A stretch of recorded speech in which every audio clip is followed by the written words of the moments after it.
About a year ago, I mentioned in a video that I would like to make not just fan art projects, but also original works sometime. All my original ideas are probably a bit too out there for the average person to handle or enjoy, and I'm not that brave yet. Boxcat Touch Grass is not the film I was talking about there, rather I view it as more of a stepping stone towards that one. It is the first longer animation I've made that isn't fan art, and it encompasses about 1,300 individual drawings, which is a lot more than usual for a project that was meant to be, again, a stepping stone on the path to a different project. I drew the first frames in November, so I guess I could say this took me half a year to finish, although I was not working on it as consistently as I would usually do with major projects, and never intended to. It would have felt counterintuitive, considering that I felt applying myself fully would have taken away from the energy that I needed to develop grass-touching habits IRL. This video is primarily about the animation process, not a Boxcat Touch Grass explained, but I guess there's one question I'd like to preemptively answer.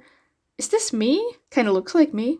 Exactly how I draw myself, and the answer to that question is not exactly. This film does heavily draw from my personal experiences, and originally I suppose I was going to be the main character. I knew I wanted to start making original works from time to time, and myself was the only human person I was at all accustomed to animating. But as I continued working on the project, I quickly began to witness how my relationship to the interwebs and the outside world would change in real time as I was in the process of moving towards the latter, and I found myself unable to stick to any of the decisions I'd made early on in the project because the metaphor no longer felt like it reflected my experience. I would trap myself in my own head over how I could change the film to be truer to myself. I changed many of the scenes partway through. At one point, the Boxcat was going to call another Boxcat a faggot, which I scrapped for pacing. Until eventually I decided to let go of all that, let this character be someone kind of like me, but not myself, one-to-one. I already project in every single one of my projects, so really she might as well have my face. Also, it's not about warrior cats.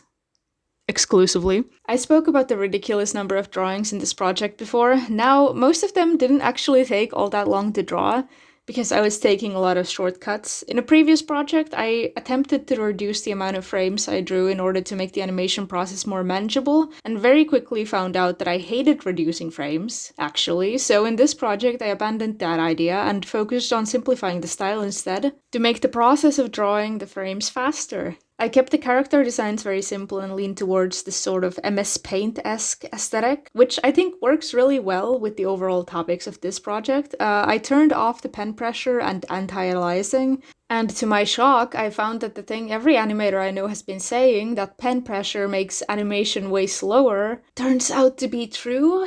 I don't know if I can go back. I learned to use the automatic exporting of frames in FireAlpaca while still being able to find the frames attached to a particular shot while editing, which saves me the time of manually exporting 1,300 frames. I did have to redraw a lot of these frames to get that sort of flickery effect I was going for. In hindsight, I'm not sure if that was worth and may consider not doing that in my future projects. I didn't color in my character. This might have been a stroke of genius on my part. Also helps her stand out from the background. It's great. The audio editing might have actually been the most frustrating part of this project because I don't know how to work without having a song in the background to help me pace my stuff. I've mostly ever worked on multi-animator projects and AMVs. I was using one song, the name of which I've omitted by artist request, which I would then sort of remix for the other parts. There's also samples of other songs in the spooky weird part of this animation. If you listen really closely, you can even hear the Nightcore version of Bad Boy, because I put that there. I thought it was fitting. I generally deeply dislike audio editing. Maybe I should hire someone to do it for me in the future or something. I don't know. Finding Finnish voice actors was kind of hard because while I meet a lot of Finnish people, for some reason most of them are transgender,